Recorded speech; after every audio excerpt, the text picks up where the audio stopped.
2024 का लोकसभा चुनाव खत्म हो चुका है, लेकिन असली खेल अब शुरू हुआ है। उत्तर प्रदेश में अब एक नया सवाल सबके मन में है। बीजेपी अचानक अखिलेश यादव के पीछे क्यों पड़ गई है? ना राहुल गांधी का नाम लिया जा रहा है, ना कांग्रेस का जिक्र है। और जैसे ही कोई माइक पर आता है, बीजेपी नेता अखिलेश यादव को घेरने लगते हैं। कभी टोटी चोर का ताना, तो कभी जीते जी अध्यक्ष वाला तंज, कभी इतिहास की किताबों में राणा सांगा के बहाने घेराबंदी। ये सब यूं ही नहीं हो रहा। आज की इस वीडियो में हम बताएंगे कि कैसे अखिलेश यादव और बीजेपी के लिए सबसे बड़ा सिरदर्द बन गए हैं और क्यों अब पीडीए बन चुका है बीजेपी के लिए सबसे बड़ा खतरा। तो चलिए शुरू करते हैं इस बेहद दिलचस्प कहानी को। भाग 1, अचानक फोकस में आए अखिलेश यादव।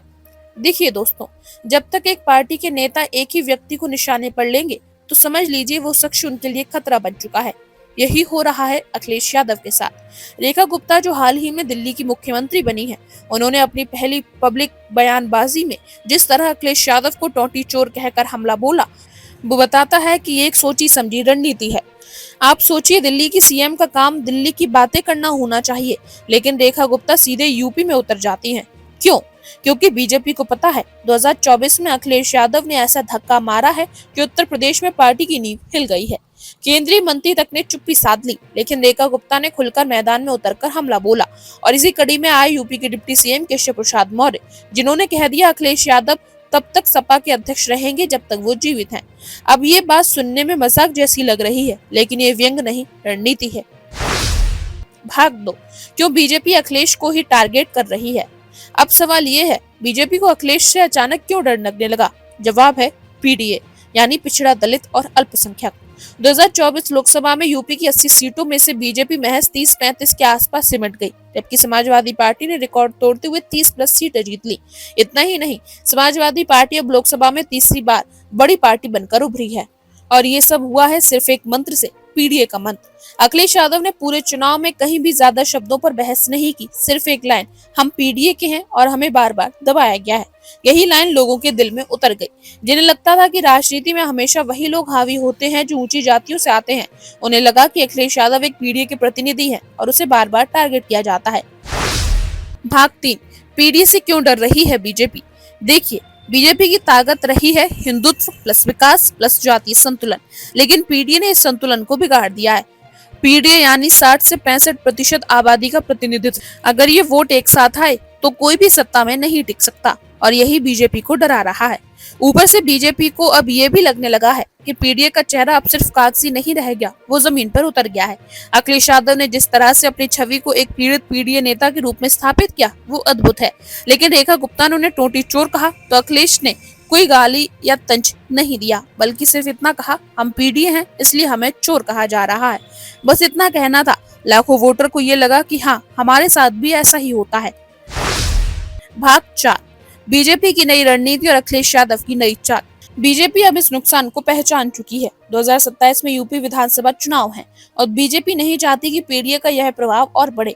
इसलिए अब रेखा गुप्ता, केशव प्रसाद मौर्य, स्वतंत्र देव सिंह और कई अन्य नेता अब अखिलेश यादव को हर मंच से घेर रहे हैं, उनका मजाक बना रहे हैं, उन पर झूठे आरोप लगाकर, इतिहास के मुद्दे उठाकर नीचा दिखाने की कोशिश हो रही है। लेकिन इस बार अखिलेश यादव ने ऐसी चालाकी से जवाब देना शुरू किया है। उन्होंने कहा, हम पर जो भी आरोप लग रहे हैं वो इसलिए लग रहे हैं क्योंकि हम पीडीए के हैं। अगर हम ऊंची जाति से होते तो हमें मुख्यमंत्री बनाने की सिफारिशें होती, न कि टोटी चोर कहकर बदनाम किया जाता। ये लाइन सीधी पिछड़ा दलित और अल्पसंख्यकों के दिल में उतर गई। इस लाइन के जरिए अखिलेश यादव ने ये दिखा दिया कि अब वो विपक्ष नहीं, विकल्प बन चुके हैं। भाग 5, 2027 की लड़ाई, बीजेपी वर्सेस पीडीए। 2027 में जो चुनाव होगा वो सिर्फ सत्ता का नहीं बल्कि विचारधारा का चुनाव होगा। बीजेपी के पास 3 बड़ी चुनौतियां हैं। नंबर 1, पीडीए की बढ़ती ताकत। नंबर 2, अखिलेश का नया जनाधार। नंबर 3, स्वयं बीजेपी का जातीय संतुलन बिगड़ना। अखिलेश यादव अब अकेले नहीं है, उनके साथ अब बसपा का वोट है। मुस्लिम समुदाय, यादव, कुर्मी, पासवान, कोरी और मौर्य सब धीरे धीरे जुड़ते जा रहे हैं और बीजेपी को यह डर सताने लगा है कि अगर ऐसा ही चलता रहा 2027 में उन्हें सत्ता से हाथ धोना पड़ेगा। इसलिए अब हमला तेज है और निशाना सिर्फ अखिलेश यादव है, क्योंकि बीजेपी जानती है अगर पीडीए को ना रोका गया तो राजनीति में धुरी बदल जाएगी। तो दोस्तों आपने देखा कैसे बीजेपी ने अपना पूरा फोकस अखिलेश यादव पर कर दिया है। ना राहुल गांधी ना कांग्रेस, सिर्फ और सिर्फ पीडीए और अखिलेश यादव। क्योंकि 2024 में अखिलेश यादव ने वो कर दिखाया जो कोई सोच भी नहीं सकता था। समाजवादी पार्टी को देश की सबसे तीसरी बड़ी पार्टी बना दिया। अब 2027 में खेल और बड़ा होगा, या तो पीडीए जीतेगा या फिर सत्ता का समीकरण हमेशा के लिए बदल जाएगा। आपको क्या लगता है, क्या बीजेपी का ये हमला कामयाब होगा या पीडीए के पक्ष में एक और लहर खड़ी होगी? उनकी टिप्पणियों को सुने। मैं तो कहूंगा कि अगर पूरा वीडियो किसी के पास हो तो थोड़ा समय लगेगा, तब तक वो हम लोग अपलोड कर लें या उसको यूट्यूब से निकाल लें। मैं कहूंगा कि वो जो जहां से अरविंद केजरीवाल जी का शुरू करती हैं वो, क्योंकि ये सुनना जरूरी है। ये कॉन्फिडेंस या इस तरह की भाषा देने के लिए जो कॉन्फिडेंस मिल रहा है वो आखिर कहां से आ रहा है। और मैं आपको बता दूं, हालांकि मेरा आपका कोई संबंध नहीं है, क्योंकि बीजेपी वाले सोचते होंगे कि आपसे मैंने सवाल पूछवाया होगा। हालांकि वो विषय ऐसा नहीं है, लेकिन फिर भी मैं कह सकता हूं, एक अखबार दैनिक जागरण, मैं अपने सभी समाजवादी साथियों से कहूंगा, दैनिक जागरण को पढ़ना बंद कर दें, आप खरीदना बंद कर दें। उनके जितना कारोबार है उससे बिल्कुल अपने आप को जोड़े नहीं, दूर कर लें। अभी सुन लो बेटा, क्योंकि तुम नए हो, और नया मैं इसलिए बोल रहा हूं क्योंकि पत्रकार साथी 8 बजे कोई सो के नहीं उठता। इनको जगाया गया था मेरे घर पहुंचाने के लिए। और एक और व्यक्ति है, अमरोहा का है कि मुरादाबाद का है, पत्रकार साथी जानते होंगे उसका नाम, मैं नाम स्लिप कर रहा हूं। वो दैनिक जागरण, और एक आईएएस अधिकारी अवनीश अवस्थी। मुझे कोई संकोच नहीं है, एक आईएएस अधिकारी अवनीश अवस्थी, उनके इशारे पर, मुख्यमंत्री के इशारे पर, ये जो टर्म आज मुख्यमंत्री यूज कर रही है, जो आप सवाल मेरे से पूछ रहे हो, इस सब ने मिलकर के साजिश रची थी।